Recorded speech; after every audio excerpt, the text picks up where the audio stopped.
très bien d'endetter une grosse entreprise dans une capitale, mais le top du top, c'est d'endetter tout un pays d'un coup. Et là, il y a des spécialistes de ça, il y a le Fonds monétaire international, il y a la Banque mondiale, il y a l'OMC, qui ont des individus, des équipes particulières qui vont dans les pays pauvres, en général où on peut trouver des ressources qui sont utiles aux pays riches, des ressources minières, des ressources géologiques, des ressources énergétiques, du pétrole, etc. Et on dit aux dirigeants de ces pays, est-ce que vous savez que vous êtes assis sur des montagnes de profits? Mais comment vous allez faire pour les tirer du sol, pour les extraire? Vous n'avez pas d'usine, vous n'avez pas de route, vous n'avez pas d'ouvriers, vous n'avez pas de savoir-faire, vous n'avez rien. Et pourtant, Dieu sait que vous pourriez vous enrichir, et enrichir votre population. Ben non, on ne peut rien faire, on n'a rien, on n'a rien. Écoutez, nous, on est le FMI, on est la Banque mondiale, on peut vous prêter des milliards de dollars. Et avec vos milliards de dollars qu'on va vous prêter, vous allez pouvoir exploiter vos ressources et nous rembourser haut la main sans problème. Mais il y a une petite clause dans le contrat de prêt, et de toute façon vous ne pouvez pas y couper, c'est que vous allez avoir besoin de routes, vous allez avoir besoin d'un port pour que les pétroliers puissent aborder, vous allez avoir besoin d'un pipeline pour aller des puits de pétrole au port, vous allez avoir besoin de soldats pour protéger le pipeline des terroristes, donc on amènera aussi quelques soldats, et vous allez avoir besoin de beaucoup d'argent pour financer tout ça. Et à qui vous allez acheter tout ça? Où sont vos entreprises? Mais on vous a dit, on n'a pas d'entreprise. Ah bon? Ben écoutez, c'est pas grave, nous on en a. En Occident, beaucoup, on en a plein. On a Halliburton qui fabrique des usines, on a Areva qui a besoin d'uranium, on a Bouygues qui fabrique des autoroutes, des ports, tout ce que vous voulez, on va vous faire ça aux petits oignons, pas de problème. Et c'est comme ça que ça marche. On vous prête 15 milliards, sous réserve que vous fassiez travailler nos entreprises, de toute façon vous ne pouvez pas faire autrement. Donc regardez bien ce que ça fait au point de vue monétaire.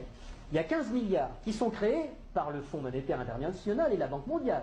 Le Fonds monétaire international, c'est un organisme qui récupère quelques dépôts de la plupart des pays de la planète, qui servent de garantie pour faire des crédits, des prêts aux pays sous-développés. Donc il y a 15 milliards qui partent de la Banque mondiale et qui vont sur les comptes du pays sous-développé. Et aussitôt ces 15 milliards-là qui sont dans le pays pauvre, ils retournent dans le pays riche pour aller payer des entreprises occidentales qui vont dans le pays pauvre faire du boulot, construire des trucs. Donc, ce qui est génial, c'est que les 15 milliards qui sont partis des pays occidentaux, qui sont allés dans le pays pauvre, il y a des services qui sont exportés par les pays occidentaux envers les pays pauvres, et l'argent, qu'est-ce qu'il fait? Il revient dans les pays riches, les 15 milliards, ils reviennent. Bon.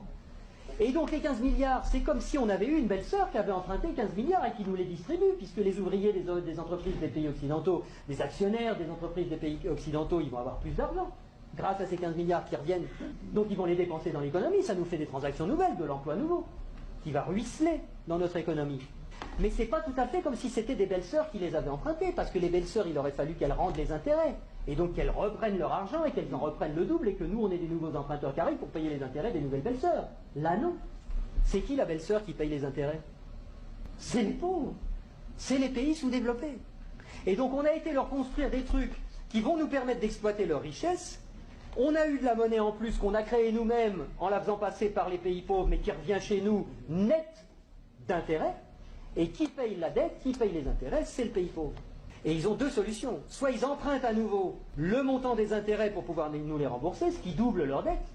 C'est pour ça que des fois vous entendez des présidents de pays sous-développés qui disent « Mais c'est pas possible, on l'a déjà payé 15 fois la dette, comment ça se fait qu'il faut qu'on paye encore ?» C'est parce qu'ils ne peuvent pas la créer.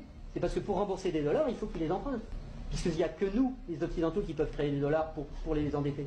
Et donc, soit ils empruntent pour continuer à payer leurs intérêts, soit ils vendent leurs ressources pour presque rien. Ce qui nous permet à nous d'avoir le niveau de vie qu'on a. Et d'avoir les ressources des pays sous-développés, qu'on a bien choisis parce qu'ils étaient riches en ressources dont on a besoin, et d'avoir le niveau de vie qu'on a, et d'avoir de l'essence pas chère, et d'avoir des iPhones pas chers, etc. C'est grâce à ça. Si on a le niveau de vie qu'on a, c'est parce qu'il y a une prédation sur les ressources de la Terre entière, qui nous profite.